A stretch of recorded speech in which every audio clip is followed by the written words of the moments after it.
is when leaders err, ... for women. All right? When leaders err, ERR, ... for women. Let's open up with 1 Corinthians chapter 4 and verse 6. Now, as y'all know, I done many classes about the adultery demon, fornication.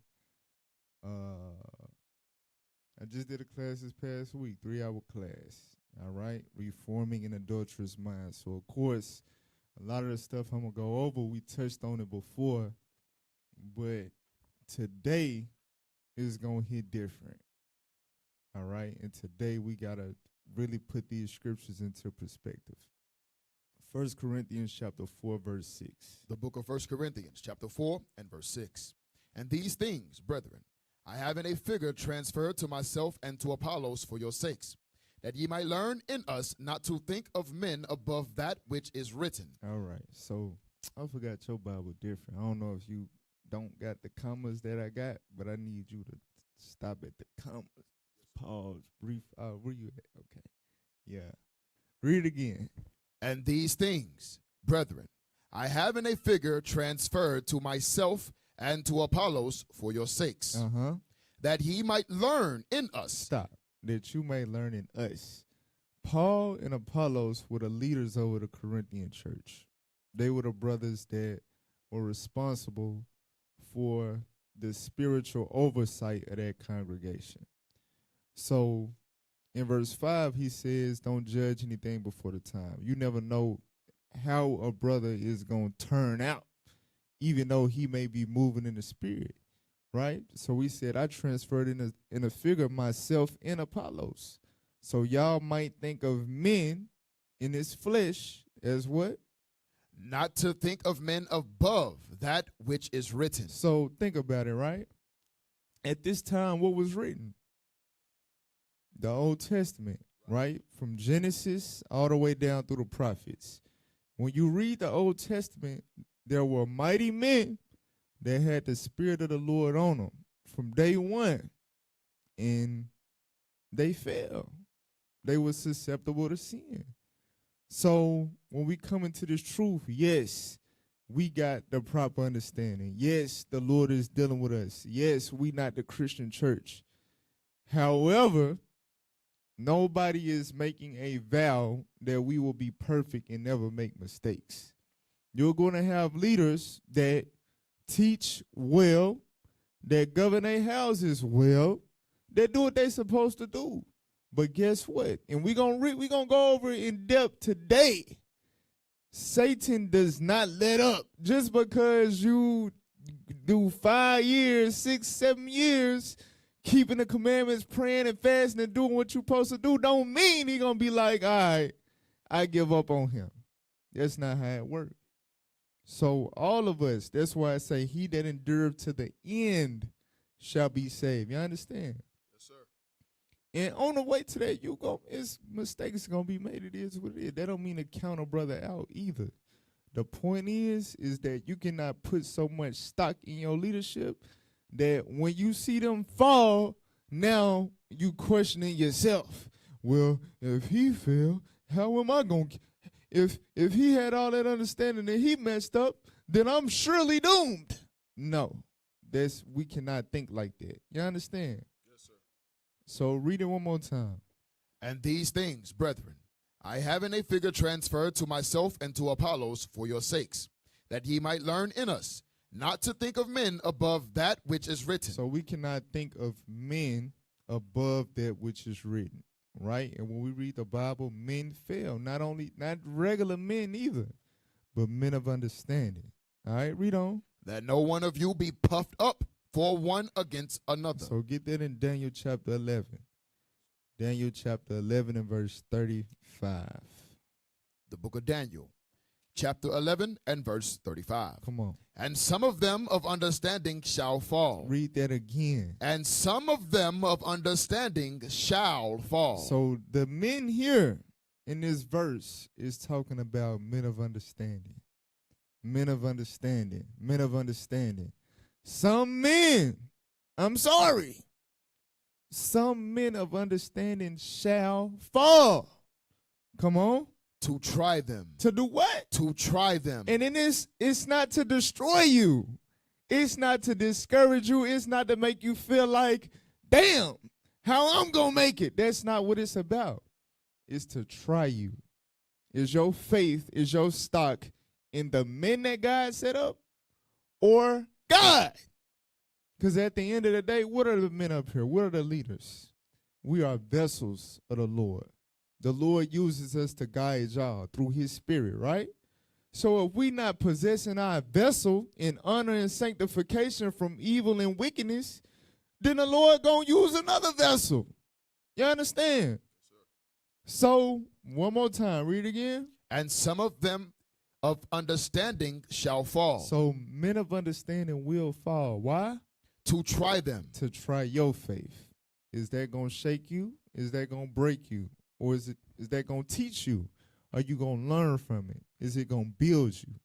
For the elect, they going to understand and they going to gain from it. But for those whose foundation is built on sin, hey, it'll turn out bad for you. All right? Read on. And to purge.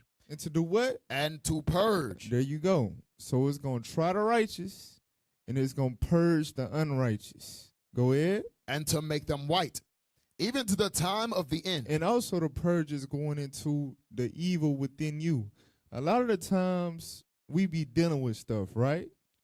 And, you know, it's like, damn, I'm dealing with this. I know this ain't right. And then the Lord bring a situation out that make you pump your damn brakes. Damn, that could have been me. You understand? So the Lord will use judgments or whatever to stop you in your tracks because you headed down the same route. You understand? When men of understanding fall, that should put a healthy fear in you like, okay, yeah, I definitely need to stop doing what the hell I'm doing because I'm going down that same path. It's to purge you. It's benefits. Go ahead. Because it is yet for a time appointed. Now, go to Sirach chapter 19, verse 2. Dealing with men of understanding that will fall. Sirach 19, verse 2. Ecclesiasticus chapter 19, verse 2. Come on. Wine and women will make men of understanding to fall away. Read it again. Wine and women. Thank you for reading it a little slower. All right. Wine and women. Wine and women. You got to take your time, brother. Wine and women. Wine and women. That's some heavy stuff right there. I know from experience, right? And the scriptures warn us about it. Wine will put spirits on you. Spirits of anger, spirit of stupidity. You understand? It's just how you doing stuff you ought not to do. You're not your regular self. And women, them two things will cause men of understanding to get out of character. It will cause men of understanding to not act within their understanding. Read it again. Wine and women will make men of understanding to fall away. So today we talking about women. So the Bible tells us these the top two. We gonna deal with women. Women make men of understanding to fall away. Read. And he that cleaveth to harlots will become impudent. So now go to 2nd Ezra 16:61. So y'all know how I like to do. I like to go through the scriptures, through the history, through accounts to make the scriptures make sense. All right? So the Bible just told us women will make men of understanding to fall away. So we gon' prove it. 2nd Ezra 16:61. The book of 2nd Ezra, chapter 16, verse 61. Come on. He made man and put his heart in the midst of the body. So who was the first man that God made? Adam, right? So this is what it's going into. He created Adam, put a heart in the midst of his body, read. And gave him breath, life, and understanding. So he gave Adam breath, life, and understanding. Adam had understanding. He wasn't green. He knew what to do. He knew what not to do. So now, go to Genesis 2, verse 7. Genesis 2, verse 7. The book of Genesis, chapter 2, verse 7. Uh-huh. And the Lord God formed man of the dust of the ground, Read. and breathed into his nostrils the breath of life. Uh-huh. And man became a living soul. So in this scripture, it's the same thing that we just read in Esdras. It's saying the same thing. In Genesis 2, verse 7, it's saying that God created Adam, gave him breath, life, and understanding. Just in this verse, it says the breath of life, right? Now watch this. Go to Wisdom of Solomon chapter 7. Wisdom of Solomon chapter 7 and verse 22 about their breath of life.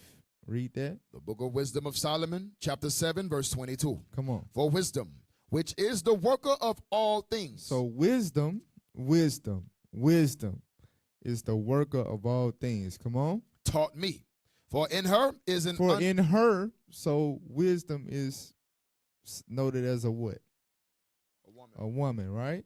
So it says in her is what? Is an understanding spirit. Is a what? An understanding spirit. Is a what? An understanding spirit. So in wisdom is an understanding spirit, right? Jump down to verse 25. Verse 25. Go ahead. For she is the breath of the power of God. So when it said that the Lord breathed into Adam the breath of life, it was referring to what? Huh? Wisdom. And wisdom is a what? Understanding spirit. Right. Going back to the first precept we read in Esdras, he gave him breath, life, and understanding. God gave Adam wisdom, so Adam had understanding. You understand? That's what came with the breath of life. Everybody understand that? Yes, sir. Okay. Sirach 49, verse 16.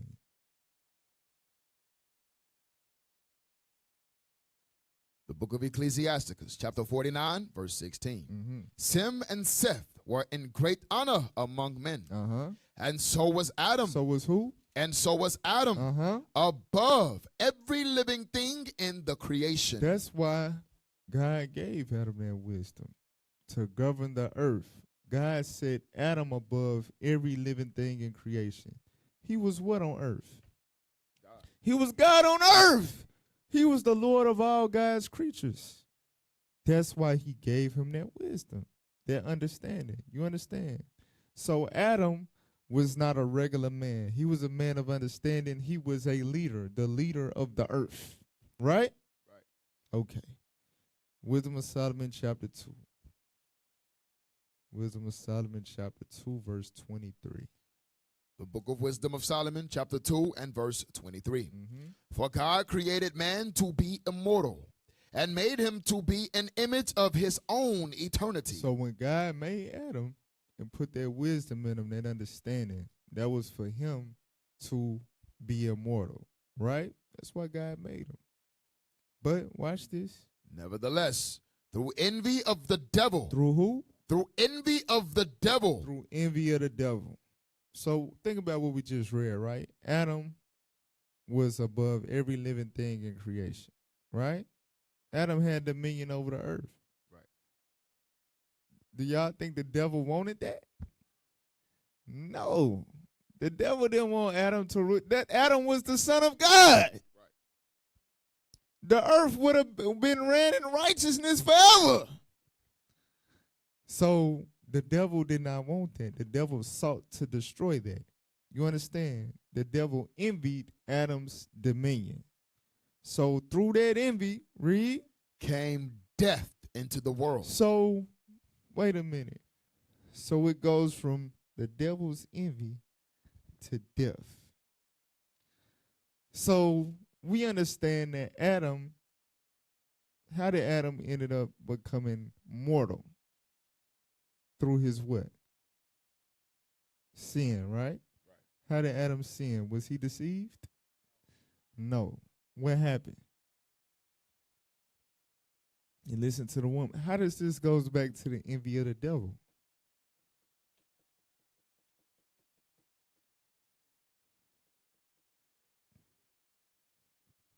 I'm gonna help y'all out. We gonna go to it. Well, we not gonna go to all of it, but the serpent went to who? The woman. He was not able to go to Adam and deceive Adam. Adam had understanding, right? So his envy, he wanted to take Adam out. Who did he go to utilize to take Adam out? The woman. You understand? The woman has always been Satan's go-to weapon to cause a man of understanding to fall. Do you understand that? Yes, sir. Okay. Go to Genesis 3, verse 12.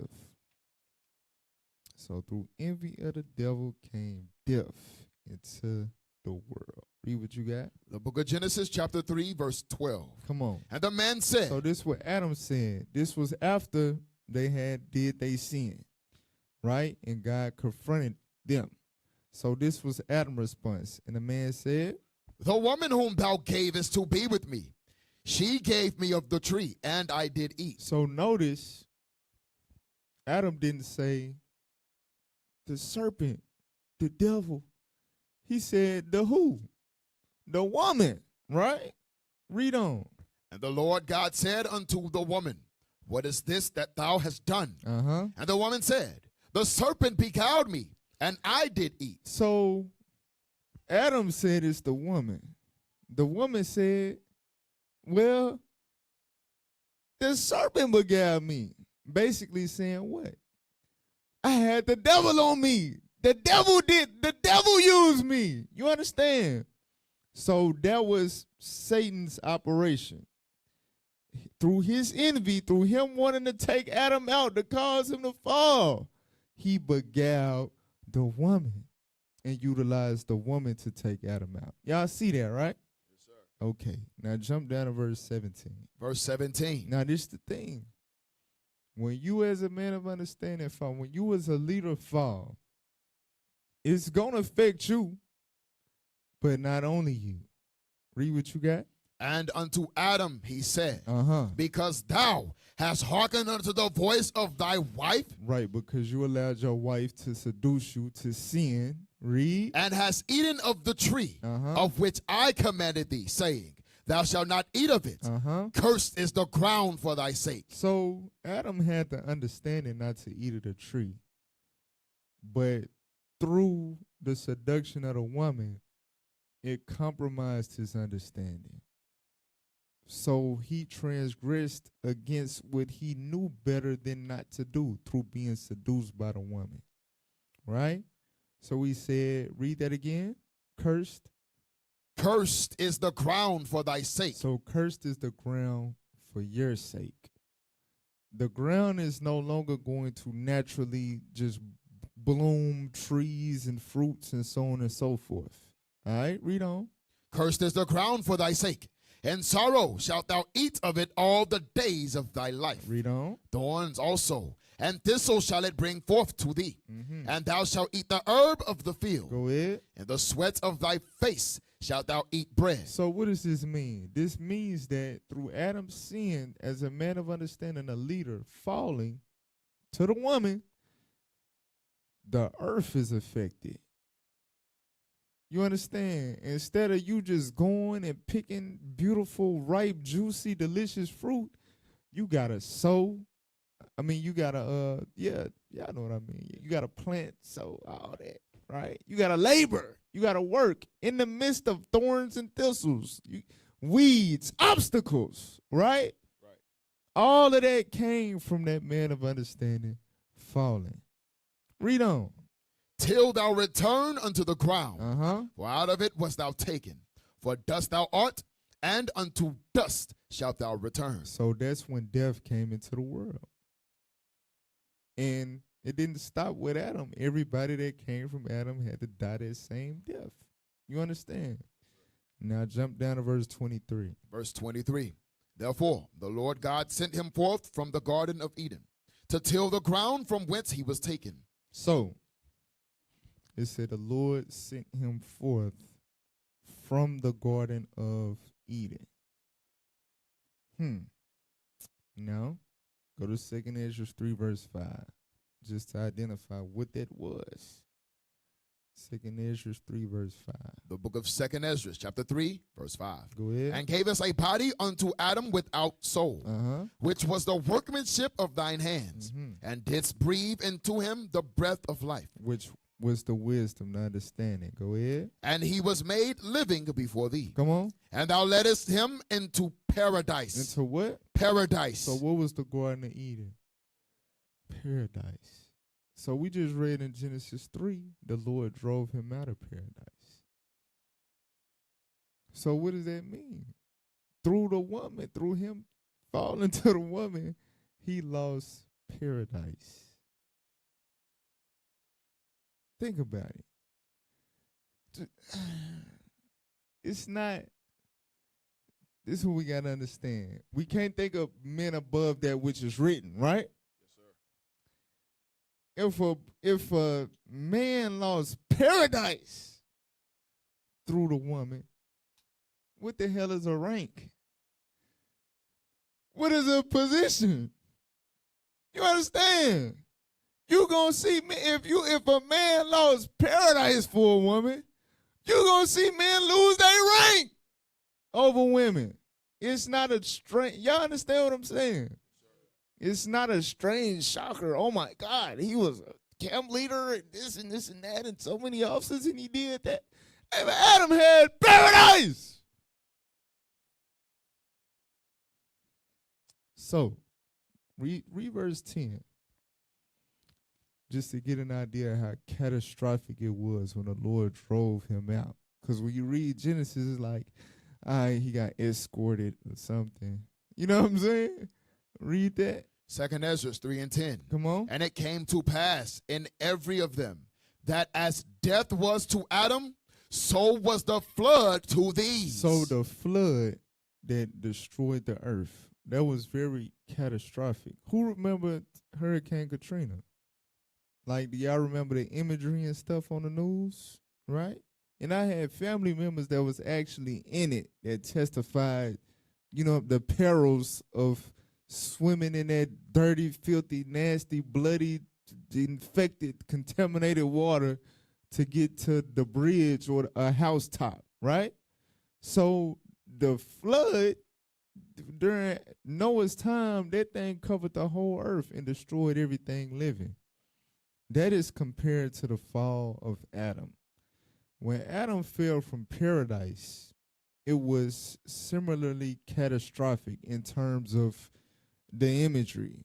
You understand? Like, when I think about it, I think of like all type of thunder and lightning and crazy. You know what I'm saying? Like a damn transfiguration of realms, and it just went dark. You know what I'm saying? It was a very catastrophic event. And all this was rooted in him having that weakness to the woman. All right, jump down to verse 21. Verse 21. For the first Adam, bearing a wicked heart, transgressed. Right. So even though the Lord gave him wisdom, the understanding, because Adam was made from the earth, he was susceptible to sin. And him bearing that wicked heart, he transgressed. Go ahead. And was overcome. He was overcome by the temptation. Read. And so be all they that are born of him. So each and every last one of us that come from Adam, right, even men of understanding, leaders, as Adam was, are susceptible to the same fall as Adam. You understand? Yes, sir. Read. Thus infirmity was made permanent, and the law also in the hearts of the people with the malignity of the root, so that the good departed away, and the evil abode still. Come on. So the times passed away, Read. and the years were brought to an end. Then didst thou raise thee up a servant called David. Right. So, okay. First notable leader that fell, right? Adam. Then it says in the process of time, the Lord raised up who? David. All right. So, go to Psalm 78. Psalm 78, verse 70.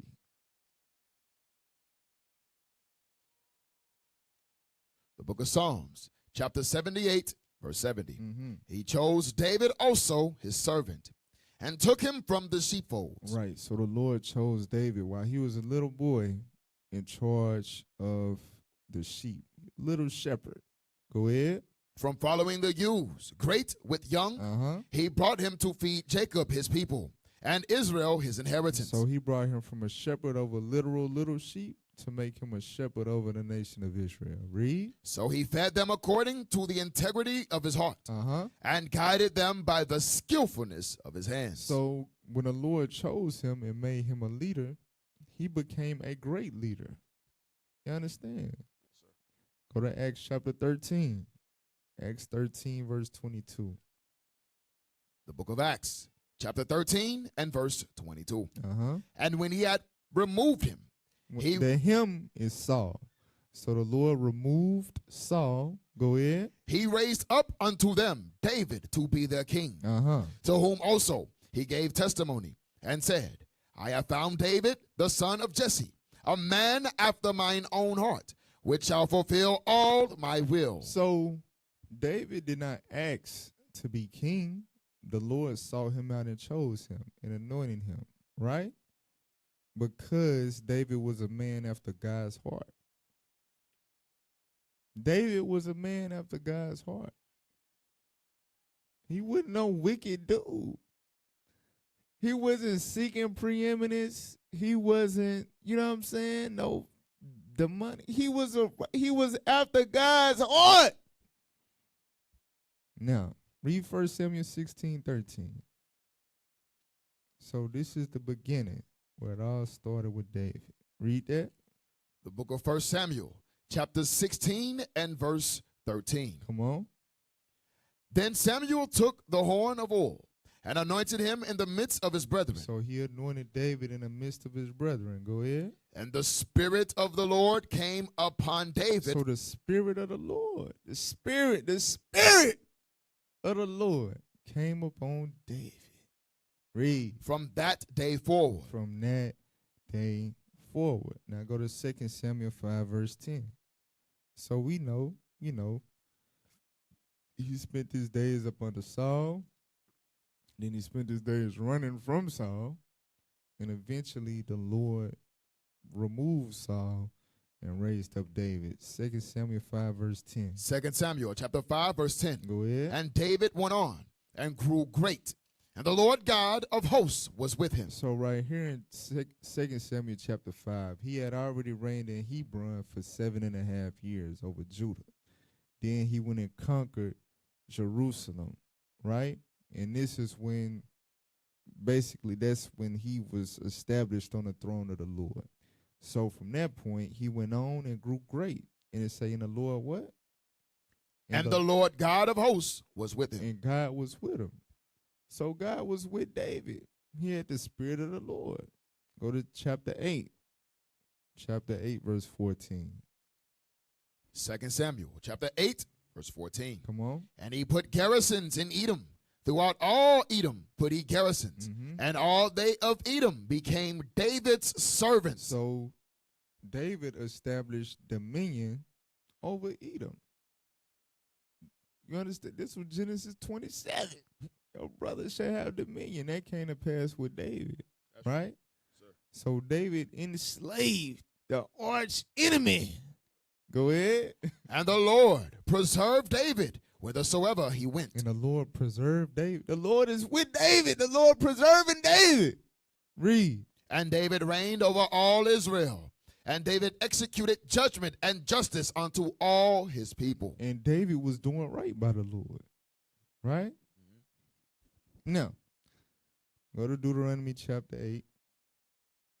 Deuteronomy chapter 8, verse 11.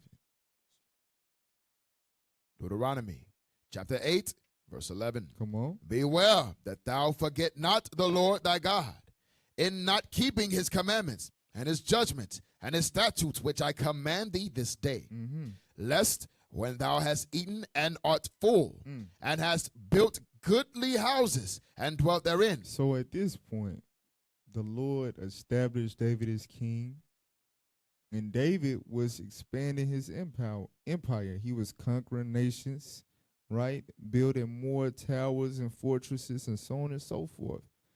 So he's eating good, building goodly houses, so on and so forth. Read. And when thy herds and thy flocks multiply, and thy silver and thy gold is multiplied, and all that thou hast is multiplied, then thine heart be lifted up. This is sad because obviously we saw the Spirit of the Lord was on David, right? The Lord was with David. The Lord preserved David, just like us. We come into this truth. We get that breath of life. We get that wisdom, that understanding. The Lord will utilize us, use us to cast down imaginations, build up brothers and sisters, establish congregations, all of that. But because we in this flesh and we came from Adam, even with the Spirit of the Lord, you still got the susceptibility of sin. You understand? And what spirit can jump on you? That comfortability. And now your heart is lifted up. You forgot who paved the way and who was really behind all the accomplishments that you achieved. Your heart be lifted up. Go ahead. And thou forget the Lord thy God, which brought thee forth out of the land of Egypt from the house of bondage. So your heart again, you've been done good for years. And then the Lord, the thoughts, the judgments, all that exit your mind. Now watch this. Go. Read 2 Chronicles 26 real quick. Just a precept to go with that Deuteronomy 8. 2 Chronicles 26 and 16. The book of 2 Chronicles, chapter 26, verse 16. Come on. But when he was strong. When he was what? Strong. When he was strong. His heart was lifted up. Read. His heart was lifted up to his destruction. To his what? To his destruction. When he was strong, his heart was lifted up to his destruction. Satan, that's what I was saying in the beginning of the class. Just because you become strong in the Lord, Satan do not give up. Satan don't give up, man. He don't. Satan would not stop coming. He take breaks. He like, all right, I'm going to go try him. But I'm coming back, though, because you're going to get comfortable. You're gonna ease up on your studying. You're gonna ease up on your praying. You're gonna stop calling for counsel. You know what I'm saying? You're gonna ease off from being around your leaders and stuff. I'm gonna get you. I'm gonna spin the bin. For real. So, go to 2 Samuel 11 and 1. Like I said, I went over this many, many times. But it's a few little things. Every time I read it, it's like, it's a lot of different layers and elements and what could and could not. You know what I'm saying? 2 Samuel 11 and 1. 2 Samuel chapter 11, verse 1. And it came to pass, after the year was expired, at the time when kings go forth to battle, that David sent Joab and his servants with him, and all Israel, and they destroyed the children of Ammon, and besieged Rabbah. But David tarried still at Jerusalem. So David got so mighty is to the point where he got mighty men that can go out without him. So he tarried in Jerusalem. Read. And it came to pass in an eventide that David arose from off his bed and walked upon the roof of the king's house. And from the roof he saw a woman washing herself. And the woman was very beautiful to look upon. And David sent...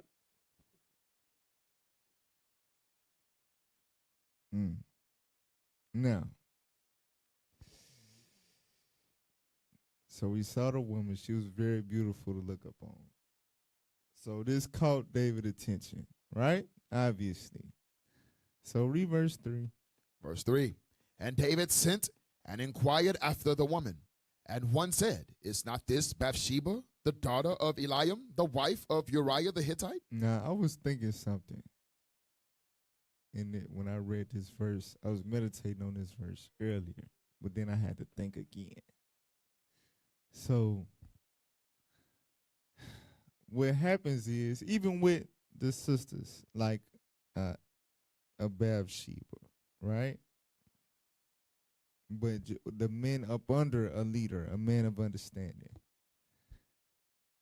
You, a lot of times, can be intimidated, right? Meaning what? The leader do something or say something or act a certain way, and you feel like if I say something or if I resist, then this can get flipped on me, right? Like a fear, right? And we're not supposed to have that, but it is what it is. So, I was thinking like, damn, did David have a bunch of yes men? Like, what the hell? Like, how they just, But right here, you see they was like, hey, this is the wife of Uriah the Hittite. So now, this is what could have happened. Read verse 4. And David sent messengers and took her, and she came in unto him. So what could have happened? Because it don't say. He could have been like, I ain't trying to do that. I just want to talk to him. I want to talk to a better husband. Ain't no telling what he could have said to make them be like, okay, yes, sir. So I can't, just assume that they went on a mission to just alley-oop adultery to David, right? Who knows how he could have put it to them for them to go and fetch her to him, right? Nevertheless, they brought her to him. Read verse 4 again. And David sent messengers and took her, and she came in unto him. She what? Came in unto him, and he lay with her. So this is not rape. Y'all understand that, right? Okay. Because, I'm trying to, one day it's going to happen, but this time gotta, but Bathsheba, here's the thing, right? Like I said about the spirit of a mighty man, a leader, right? As a sister, you could be thrown off because y'all got flesh too. So, all right, you got a husband. You don't want to sin. You don't want to cause a mighty man to fall, right? But that mighty man is throwing you off because you're not expecting this. Think about David. This is King David. The little boy that killed Goliath, that spared Saul's life. You know what I'm saying? That his reputation is only righteous and pure. So David is like coming towards me. David touching my shoulder softly. Oh, damn, it's a confliction. Like, this is David. Surely he's not, but he is, and I don't want it, but I do. You understand? Yeah. You know what I'm saying? For you sisters, y'all women, right? Brothers, y'all may not know what I'm talking about. But as a leader, as a mighty man, just know you can put sisters in a very vulnerable position. You got to be aware of that. You got to be aware you are able to put certain women, in a very vulnerable position. You understand? Okay. Keep reading.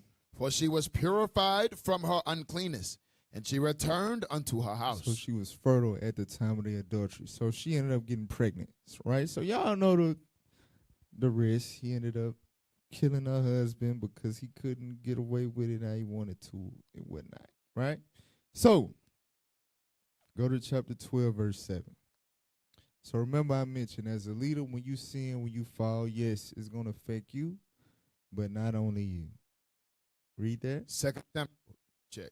2 Samuel chapter 12 and verse 7. Mm-hmm. And Nathan said to David, Thou art the man. Thus saith the Lord God of Israel, I anointed thee king over Israel, and I delivered thee out of the hand of Saul. Mm-hmm. And I gave thee thy master's house, and thy master's wives into thy bosom, and gave thee the house of Israel and of Judah. And if that had been too little, I would moreover have given unto thee such and such things. So I gave thee thy master's house, going into Saul, right? He gave David Saul's kingdom and his wives. Think about it. David was mighty, he was the king, and he was handsome, right?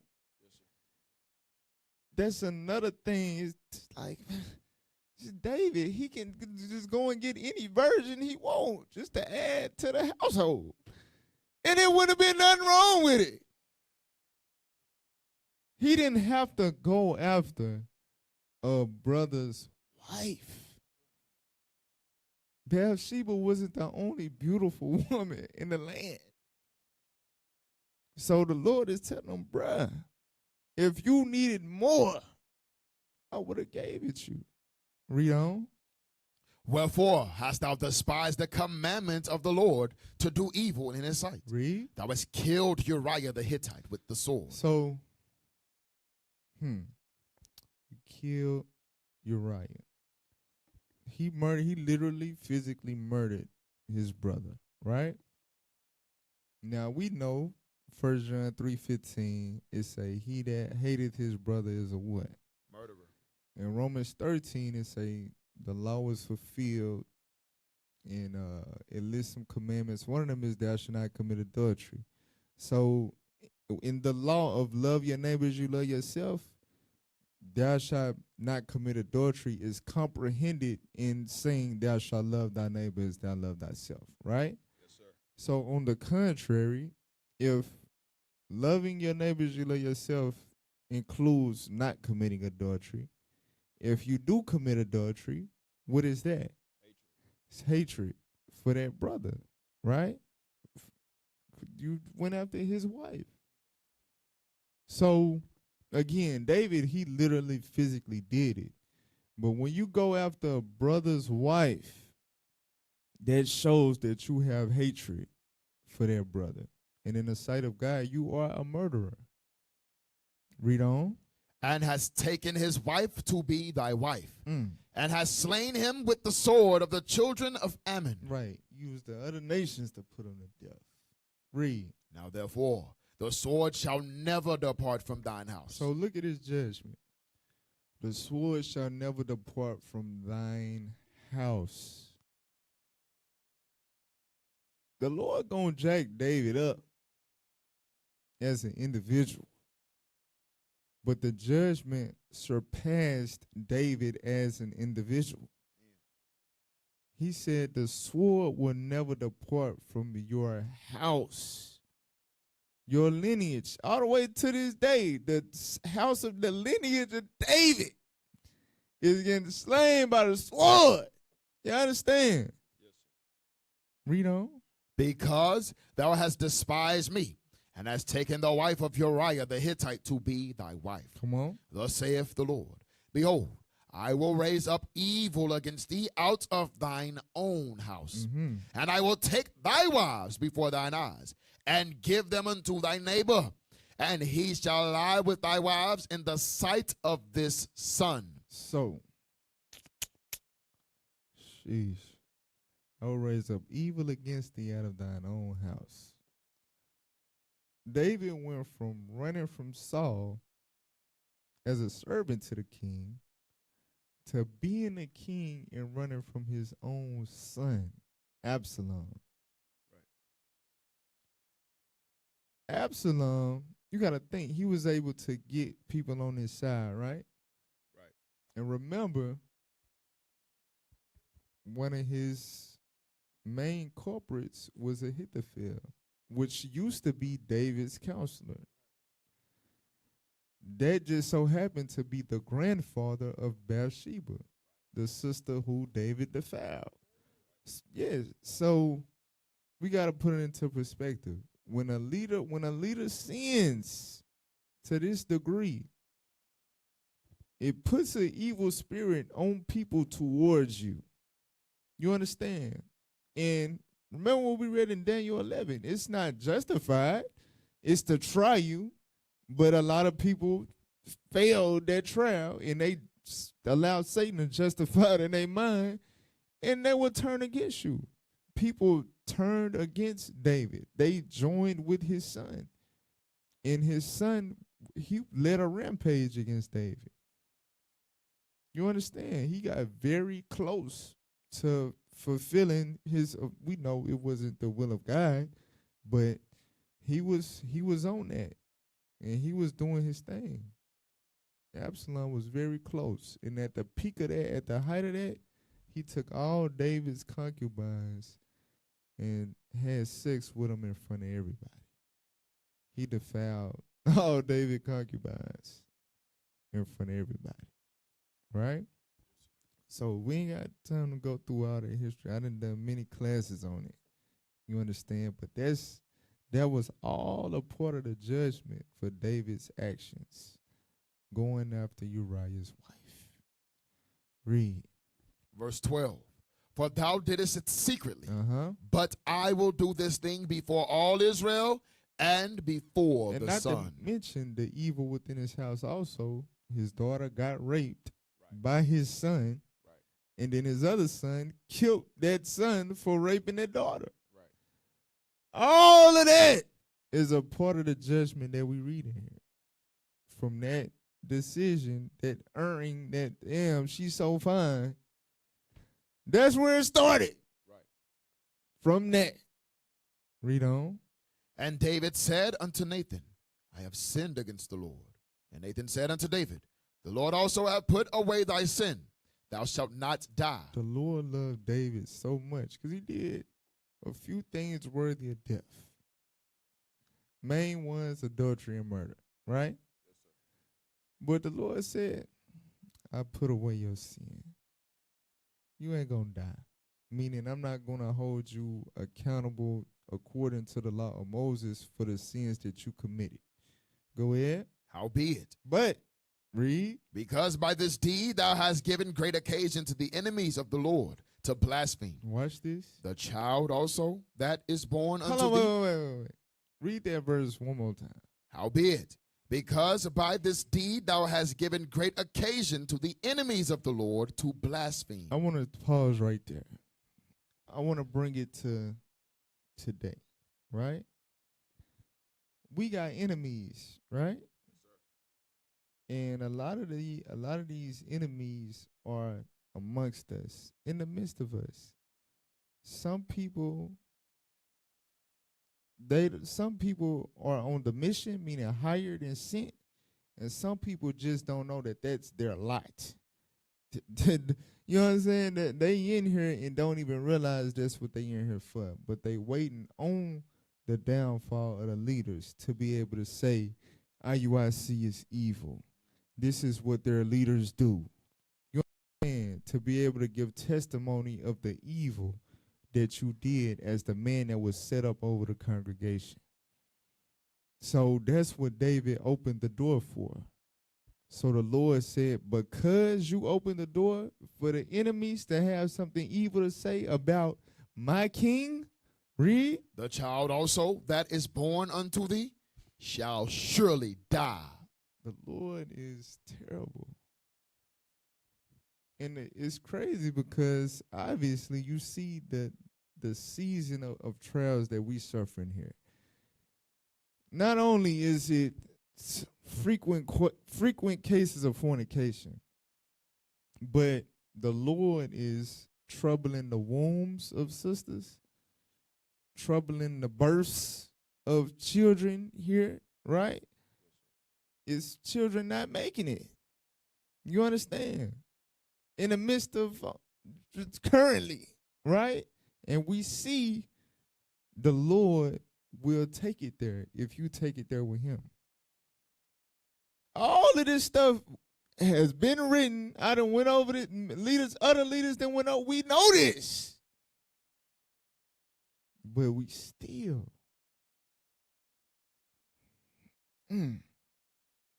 That's some scary stuff. So, so that's King David, right? Now we know King David. Here's the thing. King David repented. King David got himself together. And the Lord, he brought an end to Absalom trying to overthrow him and all of that. And he died on his throne, right? So, 1 Chronicles 28, verse 4. And that's another thing, too. When leaders fall, they don't mean that they're going to stay down. And that's why you have to pray for brothers when they fall. All right? 1 Chronicles 28, verse 4. 1 Chronicles chapter 28, verse 4. Mm-hmm. Howbeit, the Lord God of Israel chose me before all the house of my father. So this is David speaking before his death, right? In his old age. Read. To be king over Israel forever. Mm-hmm. For we have chosen Judah to be the ruler, and of the house of Judah, the house of my father. And among the sons of my father, he liked me to make me king over all Israel. Read. And of all my sons. Out of all the sons David had. Read. For the Lord hath given me many sons. He hath chosen Solomon my son. What? He hath chosen Solomon my son to sit upon the throne of the kingdom of the Lord over Israel. So we went from Adam to David. Now we see Solomon. Out of all David's sons, Solomon was not the oldest. Out of all David's sons, God chose Solomon to sit on the throne of the kingdom of the Lord. Now, Wisdom of Solomon 7 and verse 1. Wisdom of Solomon, chapter 7, verse 1. I myself also am a mortal man, like to all, and the offspring of him that was first made of the earth. Mm-hmm. And in my mother's womb. Wait.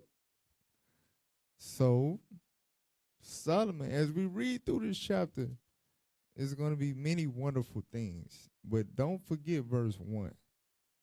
He was an offspring of him that was first made of the earth. Remember what we read in Esdras. You understand? All they that be born of Adam, regardless of the amount of wisdom that you obtain, you still going to have this susceptibility to sin. Right? Yes, so don't forget verse 1 as we keep reading. But go ahead. Verse 2. And in my mother's womb was fashioned to be flesh at the time of 10 months, being compacted in blood of the seed of man, and the pleasure that came with sleep. Mm-hmm. And when I was born, I drew in the common air, and fell upon the earth, which is of like nature. And the first voice which I uttered was crying, as all others do. Mm-hmm. I was nursed in swaddling clothes, and that with cares. For there is no king that had any other beginning of birth. Mm-hmm. For all men have one entrance into life, and the like going out. Mm-hmm. Wherefore I prayed, and understanding was given me. So Solomon prayed to the Lord, and he didn't pray for many mansions. He didn't pray to destroy all his enemies. He didn't pray for all the women in the world. He didn't pray for things that carnally we all desire. He prayed for wisdom. And what was given? Wherefore I prayed, and understanding was given me. So Solomon was a man of what? Understanding. Understanding was given him. Read. I called upon God, and the spirit of wisdom came to me. Read. I preferred her before scepters and thrones, and esteemed riches nothing in comparison of her. Mm-hmm. Neither compared I unto her any precious stone, because all gold in respect of her is as a little sand, and silver shall be counted as clay before her. Mm-hmm. I loved her above health and beauty, and chose to have her instead of light. For the light that cometh from her never goeth out. Read. All good things together came to me with her, and innumerable riches in her hands. And I rejoiced in them all, because wisdom goeth before them. And I know not that she was the mother of them. I knew not Yes, that sir. she was the mother of them. Go Excuse ahead. me. I learn diligently and do communicate her liberally. I do not hide her riches, for she is a treasure unto men that never faileth, which they that use become the friends of God. So when you use wisdom, you become the friend of God. You draw near to God. You get close to God. Only through wisdom. Go ahead. Being commended for the gifts that come from learning. Mm-hmm. God hath granted me to speak as I would, and to conceive as is meet for the things that are given me, because it is he that leadeth unto wisdom, and directeth the wise. Mm-hmm. For in his hand are both we and our words, all wisdom also, and knowledge of workmanship. Mm-hmm. For he hath given me certain knowledge of the things that are, Mm-hmm. namely, to know how the world was made, and the operation of elements. So the wisdom that was given to Solomon wasn't only the understanding of the law, but the Lord revealed unto Solomon how the earth was created in the beginning. He knew all the ins and outs, the details. You understand the establishment of the elements being formed into water and different. You understand the molecular division of the atomic table of.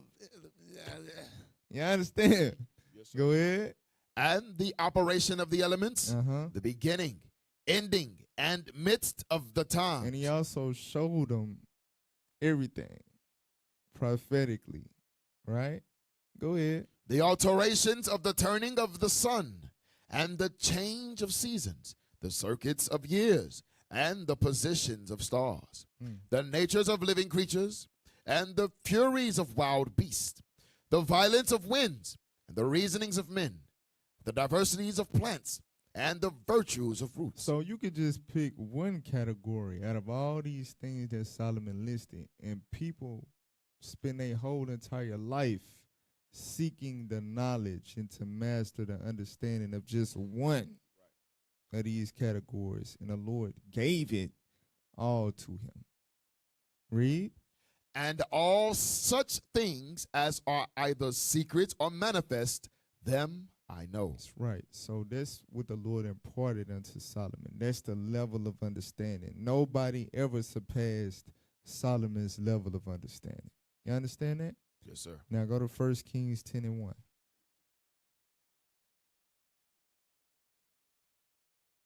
The book of 1 Kings, chapter 10, verse 1. And when the queen of Sheba heard of the fame of Solomon concerning the name of the Lord, she came to prove him with hard questions. And she came to Jerusalem with a very great train, with camels that bear spices, and very much gold, and precious stones. And when she was come to Solomon, she communed with him of all that was in her heart. Read. And Solomon told her all her questions. Solomon had all the answers. Go ahead. There was not anything hid from the king, which he told her not.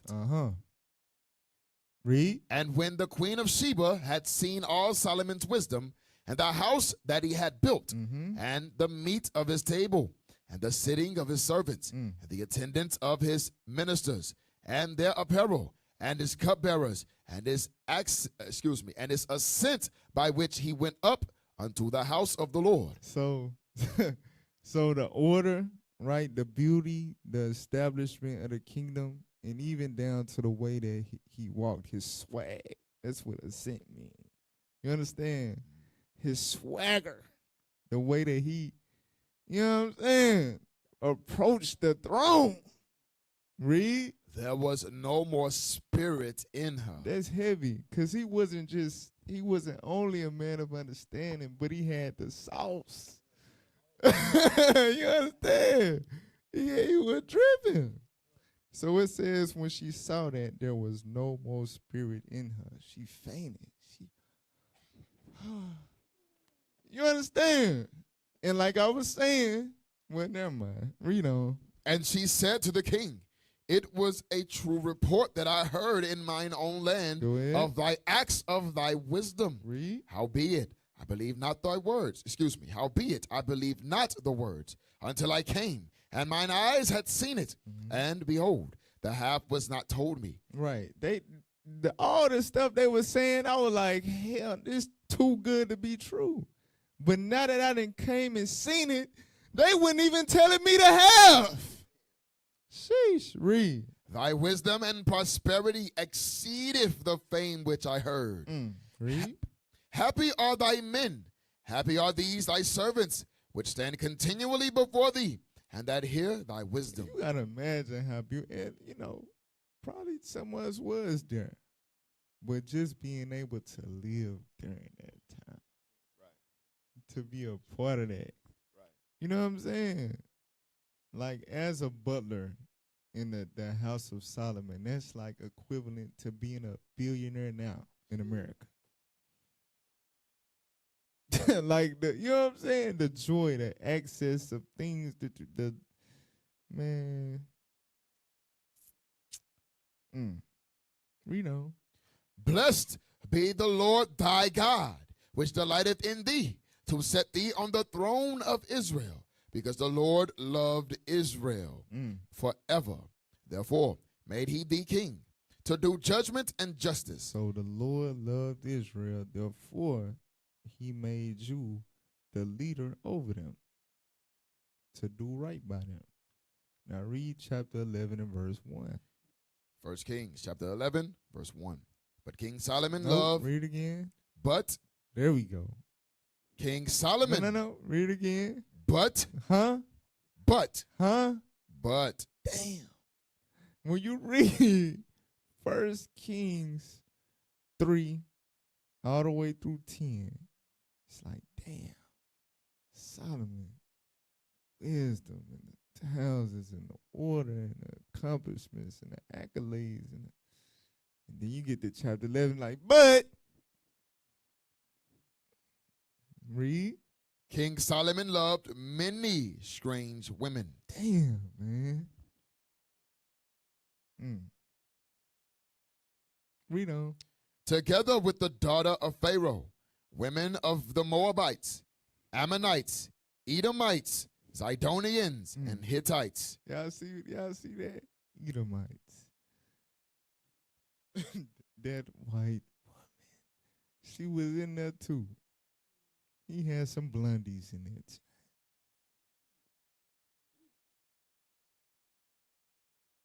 He had some blue-eyed bunnies in it. Read on.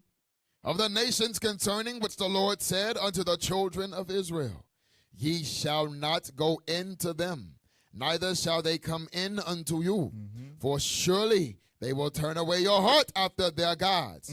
Solomon clave unto these in love. All the understanding, all the wisdom.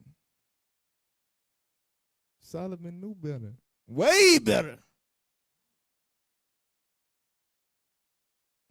But just like Adam, still their weakness to women. What club was that at? That was admit that a lot of people don't even realize that.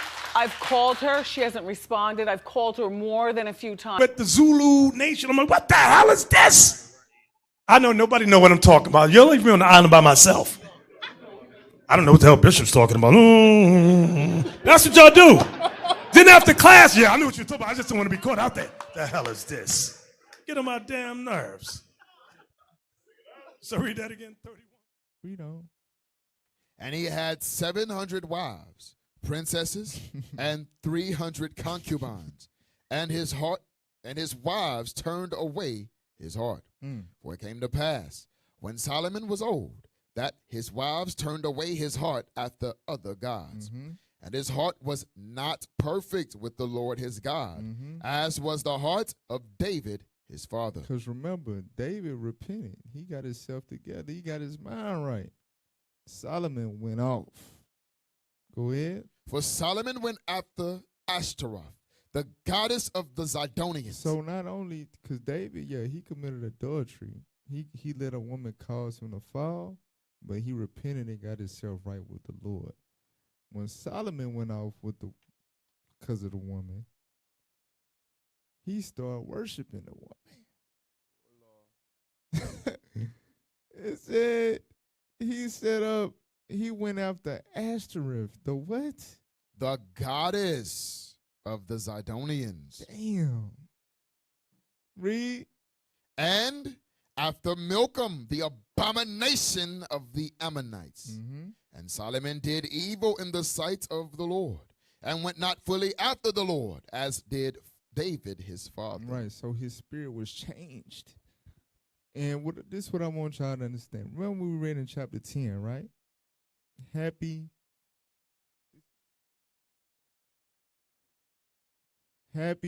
are the men, the servants. So happy is everyone in your kingdom, right? So the people loved Solomon. You understand that? Yes, sir. When Solomon went off and started building all these idols and doing all this crazy stuff, do you think he was doing it by himself? No, sir. What y'all think? Y'all ain't saying nothing. So all that influence that he had as the leader, when he erred, Israel erred with him. Now go to Sirach 47 and 13.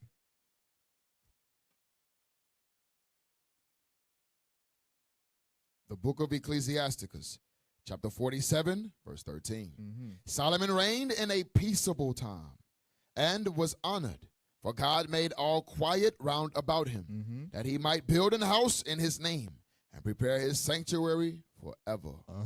How wise wast thou in thy youth, and as a flood filled with understanding. Read. Thy soul covered the whole earth, and thou filledest it with dark parables. Right. We think we some because we done taught a few classes online. It says Solomon filled the earth. Sheesh. Go ahead. Thy name went far unto the islands, and for thy peace thou wast beloved. The countries marveled at thee for thy songs, and proverbs, and parables, and interpretations. This is how you know the people love Solomon. The black people don't love nothing more than a damn musician. So not only was he the king, you know what I'm saying, that was hella rich and had all the wisdom, but he was musically talented. He made hits. He was a hit maker, bruh. You understand? It said the countries marveled at him for his songs. That's Billboard #1s. You understand? Read on. Verse 18. By the name of the Lord God, which is called the Lord God of Israel, thou didst gather gold as tin, and didst multiply silver as lead. Right. So millions, billions, trillions. Read on. Thou didst bow thy loins. So wait. So verses 13 through 18. Wonderful. Wonderful. Spirit of the Lord, the wisdom, the fame, the righteous fame, all of that. But, read verse 19. Thou didst bow thy loins unto women, and by thy body thou wast brought into subjection. By thy body, meaning the desire of your flesh, the desire of your rod, you was brought into subjection. So you was no longer subject to the laws of God. You was brought into subjection to the woman. And through that, you saw what happened. He started worshiping Ashtoreth, the goddess. He like, man, ain't no way a woman can't be God. You understand? That's how far left his mind went. Exactly. Read. And that's one of the times the Lord came to admonish them. When he had married that Egyptian, the Lord came and admonished them then. But read on. Verse 20. Thou didst stain thine honor, and pollute thy seed. So, stain thy honor. All that honor. When Solomon's name come up, yes, wisest, richest, yes, that's mentioned. but also falling to the woman, going off, turning his back on God after falling to the woman. You can't mention Solomon without mentioning that. Stain on your honor. Hope that get chapter 33. We got to read it since we here. Sirach 33:23. Or is it 22? Leave not. Yeah, read that. Ecclesiasticus chapter 33, verse 22. In all thy works keep to thyself the preeminence. Leave not a stain in thine honor. So that's read verse 18. Verse 18. Hear me, O ye great men of the people, and hearken with your ears, ye rulers. Ye what? Ye rulers. Ye what? Ye rulers of the congregation. Jump back down to 22. Verse 22. In all thy works keep to thyself the preeminence. Leave not a stain in thine honor. That's why it's saying Timothy, a bishop must be blameless. Because when you a leader, when you a ruler, that means the Lord set you up. So going back to David, when David stained his honor, when he did what he did, what did the Lord say? You gave occasion to the enemies of the Lord to blaspheme. So when you stain your honor, it ain't just about you, but the ministry can be blamed. You understand? You put a stain on a whole. Who set this guy up? They didn't know he was horny. You know what I'm saying? He try to holler at his brother's wife. And they gave him access to all these women, all their telegrams and all of that. Where was their discernment? You know how the wicked gonna speak? You know what I'm saying? That's where they mind go. As a leader, we got to respect. Brothers say they want to be leaders. But as a leader, that's the weight, that's the responsibility on your shoulders. Not only to handle business, but also the margin for error is basically non-existent. So go back to where you was at, Sirach 47:20.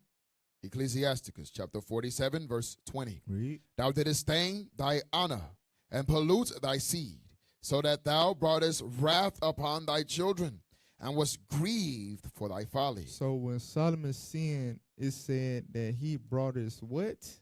Wrath upon thy children. He brought what? Wrath upon thy children. So yes, his sin affected him, but not only him.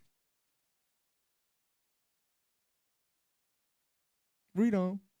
And was grieved for thy folly. Mm-hmm. So the kingdom was divided. So the division, and the reason why you have a southern kingdom and northern kingdom, the reason why you have a Jew and Gentile, all goes back to Solomon's sin.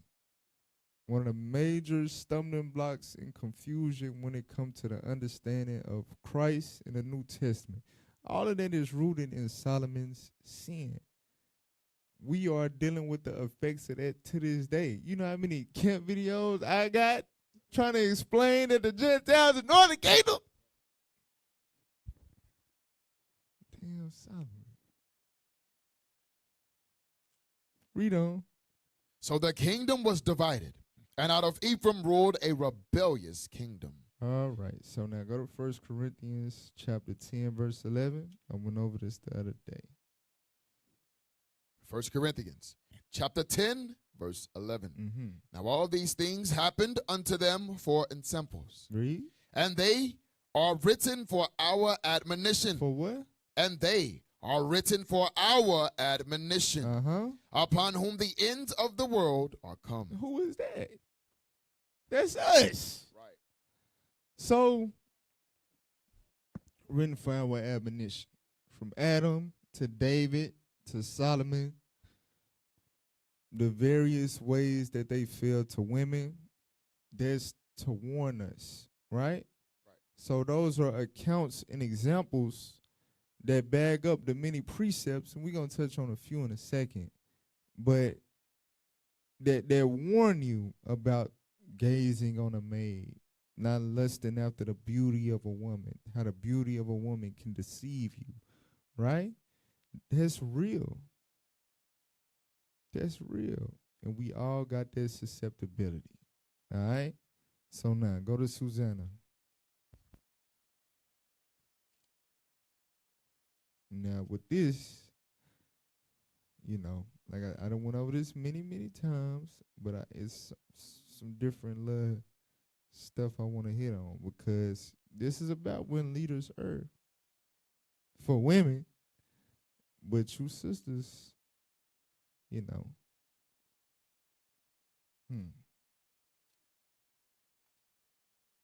Read that. Yeah. History of Susanna, verse 1. There dwelt a man in Babylon called Joachim, and he took a wife whose name was Susanna. So notice the first verse. This is the history of Susanna, right? But the first verse don't mention Susanna. Right. The first verse mentions Joachim, the husband, her Lord. That's right. I'm telling you, and especially, look, because you brothers, a lot of y'all get a little too personable with sisters. And because of what's within you, you can't handle that.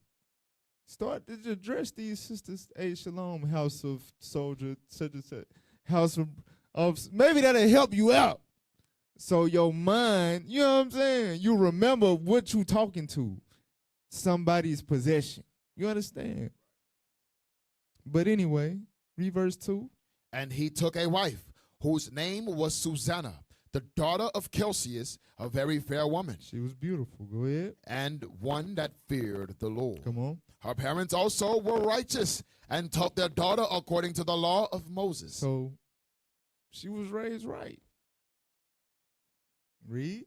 Now Joachim was a great rich man, and had a fair garden joining unto his house. And to him resorted the Jews, because he was more honorable than all others. Mm-hmm. The same year were appointed 2 of the ancients of the people to be judges. So 2 of the ancients, 2 of the elders of the people to be judges, to be leaders. Go ahead. Such as the Lord spake of, that wickedness came from Babylon, from ancient judges. So the author is letting us know that these men fit the description of the scriptures that the Lord spoke about wicked leaders during the time of Babylon. Like when you read Jeremiah 23, woe to the pastors that scatter the sheep, right? Mm. So he's saying that these brothers we finna read about, they fit that description. You understand? They are a part of what Jeremiah was prophesying about. You understand? Yes, sir. Read. Who seemed to govern the people. Who what? Who seemed who what? Who seemed who what? Who seemed to govern the people. So on the outside, they seemed as righteous leadership.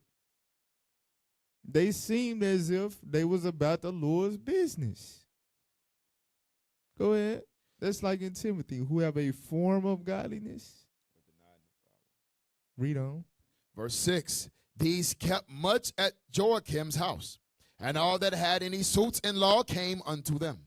Now, when the people departed away at noon, Susanna went into her husband's garden to walk. And the 2 elders saw her going in every day and walking. Read that again. And the 2 elders saw her going in every day. Every what? So read that part again. And going in every day. Say them 2 words again. Every day. Every day. Read on. And walking, so that their lust was inflamed toward her. So, I went over it in a class earlier, right, about proximity and familiarity. I went over that a few nights ago. Proximity and familiarity. And I also brought out the precepts about a wise man feareth and departed from evil, but the fool rageth and is confident. Meaning you'll convince yourself you can handle being around this sister every day knowing that you have an inward fatal attraction to this sister.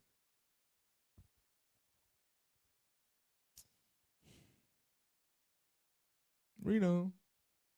Verse 7. Now when the people departed away at noon, Susanna went into, verse 9. excuse me, verse 9.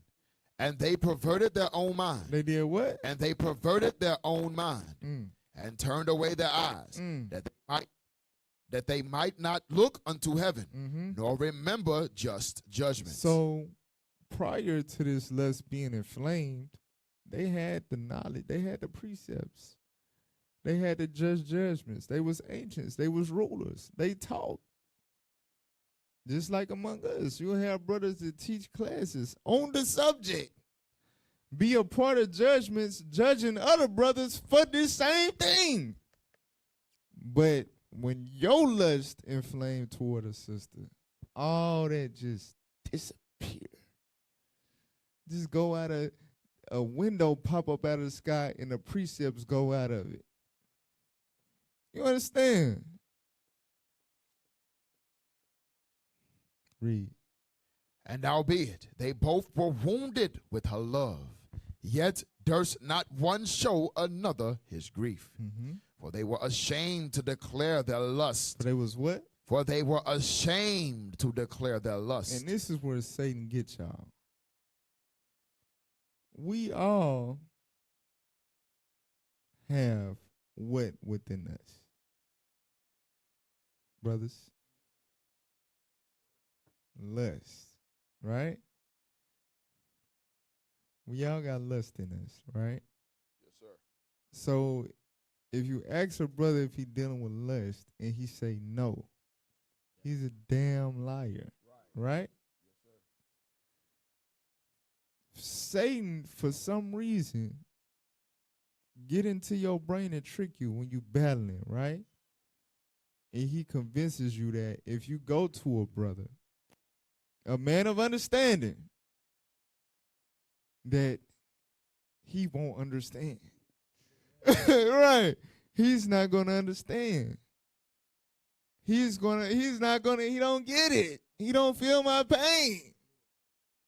He's going to humiliate me. He's going to make me feel bad. He's going to whatever, right? And that's a lot of y'all fall for that trick.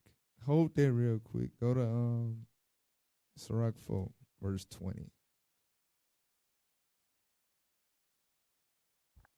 Ecclesiasticus, chapter 4, verse 20. Observe the opportunity and beware of evil, and be not Because ashamed. the Lord always give an opportunity to abort mission, to jump ship before you fall into your lust. But it's on you to observe the opportunity. And do what? And beware of evil, Uh-huh. and be not ashamed when it concerneth thy soul. When your soul is on the line, your honor, your reputation, the ministry. He said, don't be ashamed. Stop it. Get some help. For real. The book of Michael Jordan. Stop it. Get some help. Don't be ashamed when it concerns your soul. Read on. For there is a shame that bringeth sin. There's a what? For there is a shame that bringeth sin. And there is a shame which is glory and grace. So the shame which is glory and grace is the shame of, damn, I can't keep doing this. Let me go get some help. And that brings you glory and grace because you get the help. But the shame that brings sin is the, nah, they can't know I'm dealing with this. So you never get the help. And you fall down the rabbit hole. Watch this. Go to James 1, verse 13. The book of James, chapter 1, verse 13. Let no man say when he is tempted, I am tempted of God. For God cannot be tempted with evil, neither tempted he any man. But every man is tempted when he is drawn away of his own lust. So we all deal with lust, right? Yes, sir. Every man is tempted when he is drawn away of his own lust. Now, at this point, is this person dealing with lust, or are they in sin? No. But watch this. And enticed. And what? Enticed. So, for example, we read wine and women make men of understanding to fall away, right? A sister can be like,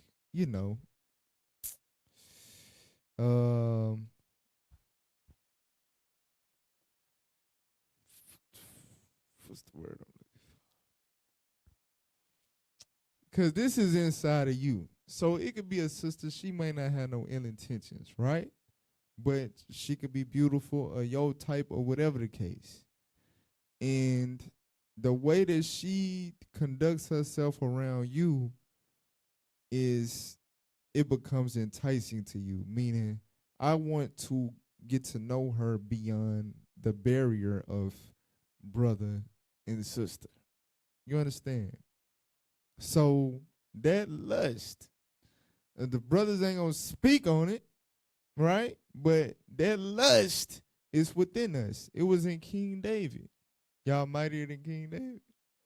The Lord been dealing with y'all as long as he was dealing with King David? Okay. Okay then, right? So, it say the lust, you have lust and enticed, right? Watch this. Verse 15. Uh-huh. Then, when lust hath conceived. So, when you allow yourself to be enticed, because when you sense that you're being enticed, that's when your ass supposed to run and get some help. But when you allow yourself to be enticed, lust conceives. Now, where is lust? Lust is in the mind, right? So I can have some on my mind right now, but it's not coming out of my mouth, right? Hypothetically, right? So lust, when lust conceives, it is now either a word or an action. You understand? Yes, sir. So when lust has conceived, meaning it exits the brain and becomes conversation or conduct, read. It bringeth forth sin. It bringeth forth sin. So when you, for example, if in your mind, I want this sister, right? While it's in your mind, you can mortify that thought. You can go to the scriptures and cast that down. And you're going to have to do it every day, but it is what it is. But when you go to that sister and you say, hey, I like you, and I want you. What has happened to the lust? It has conceived. So what is y'all ain't touched each other yet or nothing like that. But what is that utterance of the lust? What is that? That's sin. So now go back to Susanna. Oh, finish that verse, I'm sorry. Finish where you was at. Yes, sir. It bringeth forth sin. Mhm. And sin, when it is finished, bringeth forth death. A wise man, he'll beware of offense. Now go back, Susanna, read verse 11 again. History of Susanna, verse 11. Mm-hmm. For they were ashamed to declare their lust. So they was ashamed to declare their lust. Now we know ultimately, right? Daniel later exposed that they already had sins under their belt, right? But this could be a leader who has not been touched yet or not filled yet. But he has the lust. And through that shame that bringeth sin, you allow Satan to convince you that I shouldn't mention this to a brother, to a fellow man of understanding. Then you will only go deeper. You are enticed that lust is going to eventually conceive. Finish that verse. That they desired to have to do with her. All right, so jump down. Now read verse 12. Verse 12. Uh-huh. Yet they watched diligently from day to day. So you see that? That's what happens. When you ashamed to declare your lust, Satan hops in the driver's seat. When you don't stop it and get some help, you're not going to stop. Even though you know it's shameful what you're doing, you will continue to do it each and every day. Read again. Yet they watched diligently from day to day to see her. Just to see her. Now, jump down to verse 19. Verse 19. Mm-hmm. Now, when the maids were gone forth, the two elders rose up and ran unto her, saying, Behold, the garden doors are shut, that no man can see us, and we are in love with thee. Therefore, consent unto us and lie with us. So now they came up with a plot together. You read the history on your own. To bum rush her and basically run a train on her, right? So they catch her by herself. They corner her. They say, hey, we are in love with you. We got to have it. Give it to us. Go ahead. If thou wilt not, we will bear witness against thee that a young man was with thee, and therefore thou didst send away thy maids from thee. And this is why sisters, that's why, like I said, you leaders are capable of putting sisters into a very vulnerable position. Because they basically telling her, we're going to use our power, our authority, our influence to come out on top in this situation. If you resist, then you going to get put to death, because we going to say that you was in the midst of adultery. And they going to believe us. We're two elders. You understand? Yes, sir. So a lot of sisters they mind it Satan be able to do that to them. But he's a leader. He's my leader. Read on. Then Susanna sighed and said, I am straitened on every side, for if I do this thing, it is death unto me. If I allow these men to defile me, it is death unto me. Read. And if I do it not, But if I resist, go ahead. I cannot escape your hands. Y'all going to lay that snare and get me judged or whatever. Right? Go ahead. It is better for me to fall into your hands and not do it. What did Susanna say? It is better for me to fall into your hands and not do it than to sin in the sight of the Lord. Then to do what? Sin in the sight of the Lord. Read. With that, Susanna cried with a loud voice. She did what? Cried with a loud voice. So it's a reason why I wanted to get here. It's some of you sisters got to understand. This go for me. This go for any leaders here, Memphis, Chicago, New York, Atlanta, anywhere you go, any mighty men, any leaders in title and rank. If any brother, period, if a brother is flirting with you, let's start there. If a brother is flirting with you, especially if you are married and or he's married, right? You do not allow that to fly. You need to say something. You understand? Immediately. Because guess what? If you don't,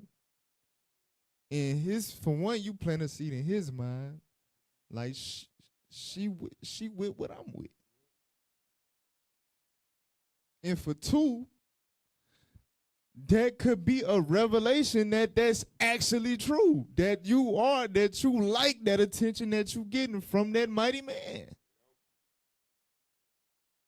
So it's on you sisters, you daughters of Sarah, you women of God, to stop that stuff in its tracks. brother, this is inappropriate. Wait a minute. You understand? Say something. Because, like the law, right? In Deuteronomy 22. If the woman did not cry out, not only would the man be put to death, but who else? So she will be just as guilty as the predator. Y'all with me?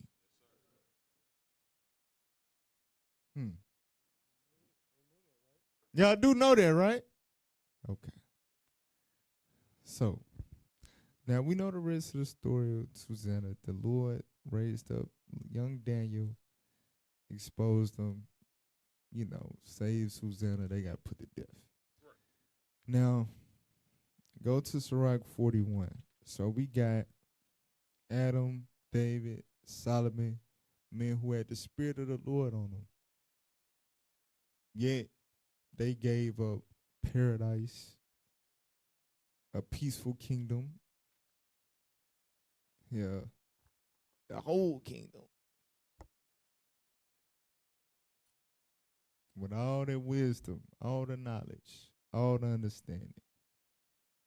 And then you have the two elders in Susanna that illustrate the steps of how your mind can be corrupted or perverted to where you feel like you have to. Because guess what? Let's get old. Seeing you every day. All right. What's next? Now we got to touch. My senses, my other senses are, yeah, okay, you satisfy my sight, but I have other senses. I want to taste you now. You understand? I want to touch and taste you now. For real. So we have all of this wisdom in the Bible to equip ourselves to not fall, at least not that way. Go to Sirach 41:17. Ecclesiasticus chapter 41, verse 17. Be ashamed of whoredom before father and mother, and of a lie before a prince and a mighty man. Read. Of an offense before a judge and ruler. So God said, be ashamed of an offense before a judge and a ruler. Yes, ultimately, fear God. Everything you do is in the sight of God, always, even your thoughts. But consider when you're about to do something stupid, allow yourself to time travel to when your ass getting stood up in front of the body. You understand? Take a second and time travel to the future when you have to stand up and give account of the evil that you've done. And utilize that to stop you from doing the evil. Right? We got to be ashamed of these things. Go ahead. Of iniquity before a congregation and people. Of iniquity before a congregation and people. It's shame on your legacy, your reputation, your household. Read. Of unjust dealing before thy partner and friend. Right. For example, a brother who looks at you as a leader, as a counselor, that trusts you to guide him in the word of God. But you flirting with his wife. God said you ought to be ashamed of something like that. And that shame should stop you, and that's going to bring the glory and grace of you not falling into that. Now jump down to verse 20. Verse 20. Go ahead. And of silence before them that salute thee, and to look upon an harlot. God said it's a shame to look up on a harlot. Because on the surface, yeah, she got the body, she got the stuff that's enticing to you or whatever. But Paul said in Corinthians, when you join to a harlot, he that is joined to a harlot become what? One flesh, right? Think about in the world, of course, they commit fornication and adultery like it's normal. But if a man in the world marries a woman that had been had by everybody, he look like a damn fool. in the world, right? So as a spiritual man, when you look up on a harlot, you should be ashamed. Like, this hoe go. This hoe for everybody. You know what I'm saying? I ain't got no business looking at this hoe. But read on. Verse 'Cause 21. a lot of y'all deal with that on y'all jobs. Go ahead. And to turn away thy Or face, on Instagram. Read. and to turn away thy face from thy kinsmen, Uh-huh. or to take away a portion or a gift, Or to gaze upon another man's wife, read that bottom part again. or to gaze upon another man's wife. God is telling us that's a damn shame.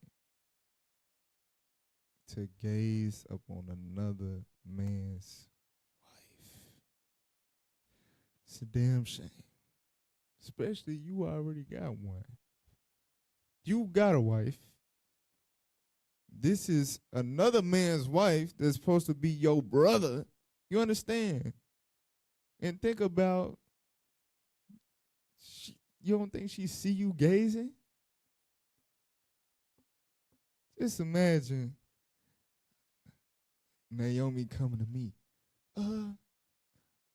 Lord, Officer such and such is staring at me all day. What the hell you think I'm going to do? You understand? So that's a shame to be caught up in that, to be, you understand? In the midst of doing such a thing. That's a damn shame. And you know it's a shame. But you got to utilize that shame to stop. But read on. Or to be over busy with his maid, and come not near her bed, or of upbraiding speeches before friends, and after thou hast given, upbraid not. So it say, or to be over busy with his maid. Now give me the Bible Hub. What does this mean? Read that. Good News translation of Sirach 41:22. Of playing around with his slave woman. A servant woman. Read. Keep away from her bed. So, okay. Read the next one. New Revised. Mm-hmm. Of meddling with his servant girl, and do not approach her bed. So, all right. So, when we had our inheritance, right? When you read Leviticus 25,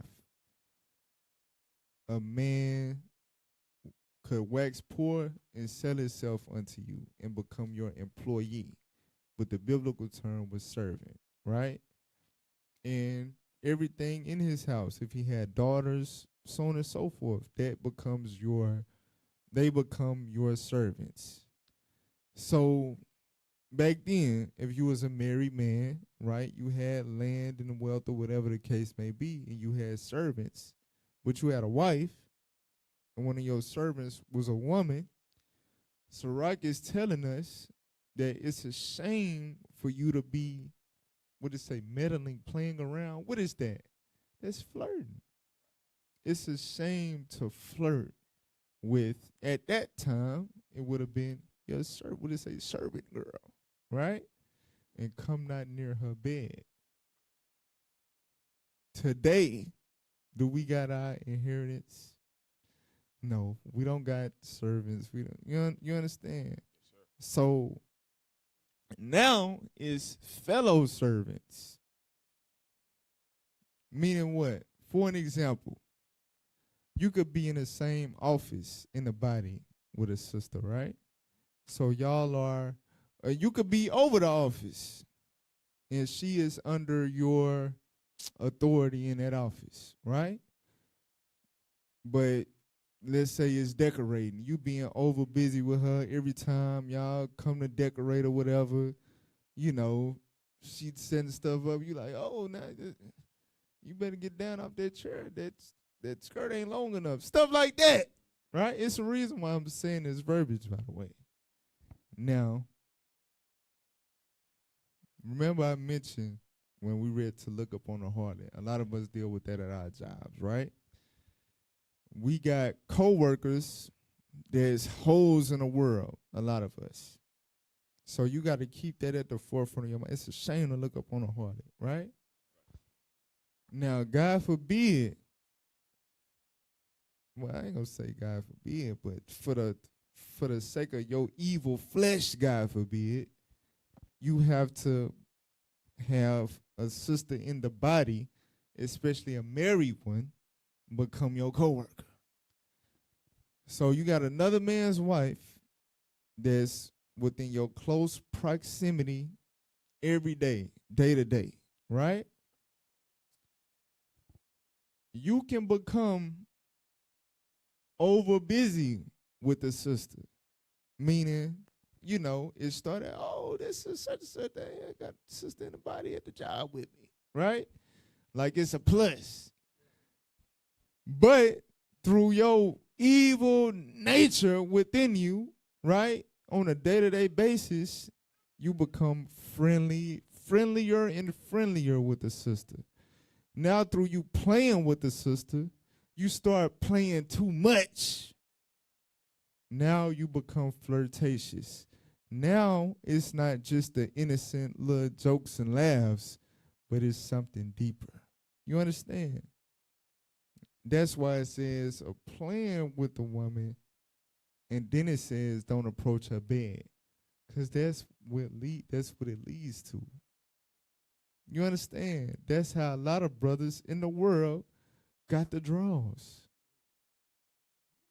It was through, initially, it wasn't like you could walk up to the sister and chop her down, but through y'all being co-workers or classmates or going to the same place every day at the same time, and she started to see, oh, he kind of funny. You understand? She started to get a glimpse of your personality and take a liking to it, and within that, you showing her attention, which women love. Now, it's a bed, at least in the mind. You understand? Now the bed comes into play. All of this is in the Bible, bruh. That's the gift of the Word of God. It addresses all of this. We are to be equipped with all of this.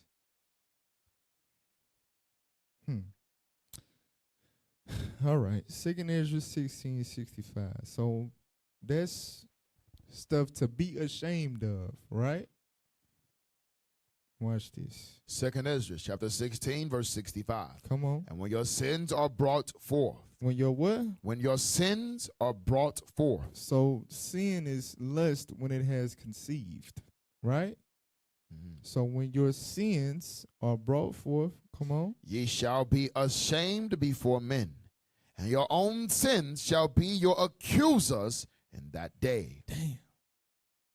When your sins are brought forth, you're going to be ashamed before men. Would you not have rather, and Captain Mattathias went over this with the brothers last night, would you not have rather taken the, whatever you convinced yourself was too much to bear, going to that leader and him, bro, what the hell wrong with you? Because you saying you battling, right? Get your mind right, brother. That's wicked as hell, right? Wouldn't you have rather taken that than to have to stand before the people in the congregation and your sins be brought forth?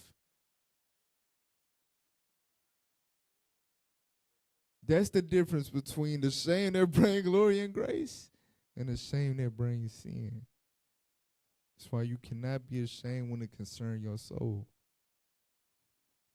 Now, Sirach 129. Ecclesiasticus chapter 1, verse 29. Mm-hmm. Be not an hypocrite in the sight of men, and take good heed what thou speakest. Everything that you teach as a leader, you're going to be tried by it. Everything that you teach as a leader. If you teach in a class about lust, if you teach in a class about porn, if you teach in a class about fornication, about adultery, about discipline, about obedience, you're going to be tried. So you can't be a hypocrite. You better take good heed. Why? Read on. Exalt not thyself, lest thou fall. You got to be mindful of the spirit, because, yes, you have to invoke the fear of God on the people, right? But And it's the trip part about it too. When you fall, when your sin is brought forth before the body, a lot of the brothers that you done got on before or may have judged before, they gonna be looking at you like, this nigga blasted me and called me names and all that for watching porn. That's digital. I ain't touched nobody but myself. This Negro then went after his brother wife. You understand? You gotta be mindful. It say, exalt not thyself, lest what? Lest thou fall. Lest thou fall, read. And bring dishonor upon thy soul. Watch this. And so God discover thy secrets. And so who? God discover thy secrets. It ain't us. It wasn't nobody but the Lord. Because the Lord gave you opportunities to where it wouldn't have came to this. But because of your pride, because of your unrighteous shame, the Lord got to discover it. The Lord got to bring it out. Read on. And cast thee down in the midst of the congregation. This Bible is so real. This Bible is so real. Read on. Because thou camest not in truth to the fear of the Lord. Because thou what? Because thou camest not in truth to the fear of the Lord. And you got to be mindful because you can get caught up in doing the works for the sake of it being said that you're doing the work. You can lose sight. You can forget what this is all really about. And this is a sign of you. This is a sign of that. You doing the work, you in a whole bunch of offices, so on and so forth, but you don't read. You don't study. You don't ask questions. You understand? You just, you make sure you teach class. You make sure you in this office and that office. But you have lost that true sincerity with what you're doing as a leader. And now you just stacking your resume. The Lord will expose all of such. That's why every day we got to check ourselves. We got to examine ourselves. So it said, because thou camest not in truth to the fear of the Lord. Go ahead. But thy heart is full of deceit. You saluting a brother talking about shalom most high in Christ's place. And you go to work with his wife. Talking about, girl, you can't be wearing that around me. Now, Sirach 19:24.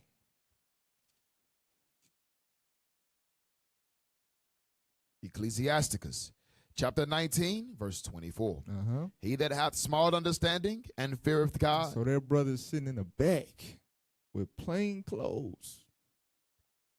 That every day, I be damned. I pick up my phone and go look at that harlot. I be damned. I called up the weed man to get a sack. I be damned. I break the Sabbath. I be damned. I look at a brother wife too long. I be damned. That brother in plain clothes in the back. Go ahead. And feareth God is better than one that hath much wisdom and transgresseth the law of the Most High. That brother in the back with that righteous mentality is better than any of us that ain't right. They got all the wisdom, is able to pour out the precepts, but is doing things such as gazing on another man's wife, going after another man's wife. You understand? So don't get this rank stuff twisted. All right? Now, Sirach 27:3, and this is the lesson in it all. Because, as I said, it could be a brother, it could be a leader. Remember, promotion comes from the Lord. The Lord was with David. The Spirit of the Lord was on David. The Lord was with David. The Lord preserved David, all of that. But David got comfortable, and Satan attacked at the wrong time. So each and every day, no matter how many precepts, how many bricks you put in, every day, you never know if that's when Satan coming to slide on you. You got to keep your guard up. You got to stay on point. Read what you got. Ecclesiasticus chapter 27, verse 3. Go ahead. Unless a man hold himself diligently in the fear of the Lord. So unless you hold yourself diligently in the fear of the Lord, that's praying 3 times a day. That's fasting when you can, right? That's studying. You reading like you supposed to. You traveling, you getting around the leadership, you getting counsel, so on and so forth. Sisters, you reading your chapters, you praying, you attending the calls, you meditating on what's being brought out by the elder sisters, right? If you not diligently in those things to build your fear for the Lord, read. His house shall soon be overthrown. His house shall soon be overthrown. It's only a matter of time. When you disconnect from that fear of the Lord, you just in here going through the motions. It's only a matter of time for the Lord cast you down in the midst of the congregation. Or worse. And that's why you will see some men of understanding fall. The Lord is giving you an opportunity to look within and say, I definitely need to catch myself. I got to examine. I got to go harder. Because I ain't going that hard. And if he failed and he was going hard, then what the hell? Psalms 118 and 8.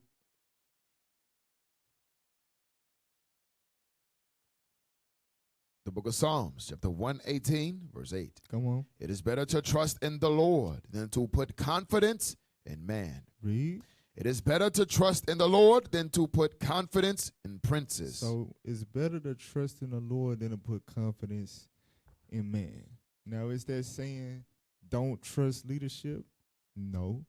What it's saying is do not let your faith be predicated on the outcome of leadership's doings, right? Meaning, I'm going to stay in the spirit as long as my leader's in the spirit. No. You understand that? Nobody should be thinking like that. Well, he fails, so who am I? I'm a brother anyway. I'm just a soldier anyway. I mean, I can go to the strip club then. I can do what my flesh been urging me to do. Nothing. Hell no. You understand? Every man got to work out his own salvation with fear and trembling. So don't let the fall of a leader, the fall of a man, destroy your confidence in the Lord. Do you understand that? All right. Numbers 14:24. Numbers chapter 14, verse 24. The book of Numbers, chapter 14, verse 24. Mm-hmm. But my servant Caleb, because he had another spirit with him. Because he had what? Another spirit with him. And I want y'all to understand this. The way as rampant as fornication has been taking place in Arkansas, right? You never know who next. What we reading right here in the wilderness, the whole generation that Caleb belonged to, besides him and Joshua, none of them were found worthy to survive to make it into the promised land. So out of that whole generation, and he making a point about Caleb in particular right now, he said because he had another spirit within him, read. And have followed me fully. And have what? Followed me fully. So Caleb's faith was not predicated on the behaviors of others. Caleb was not the top-ranking man or whatever the case may be. He had the Korah, Dothan, and all of them was over him. It was men above him, you understand, that fell, that erred. But that did not stop him from following the Lord fully. Read. Him will I bring into the land whereinto he went, and his seed shall possess it. So, point being, don't let no man, no woman, nobody's actions deter you on your path to the kingdom of heaven. If anything, like I said, the Lord is helping you out by revealing the evil of others. You understand that? Yes, sir. It's not to deter you or give you a reason to go off. What is a nation?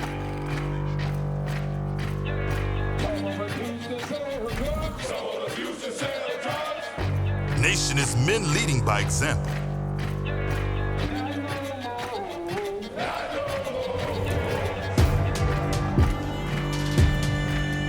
Nation is family.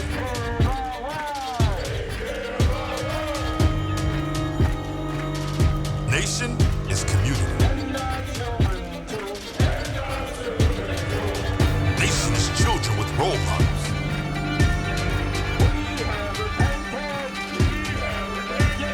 Nation is unity.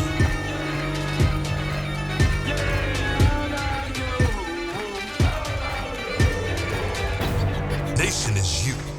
And finally, my brethren, be strong in the Lord. His word, his word, his word.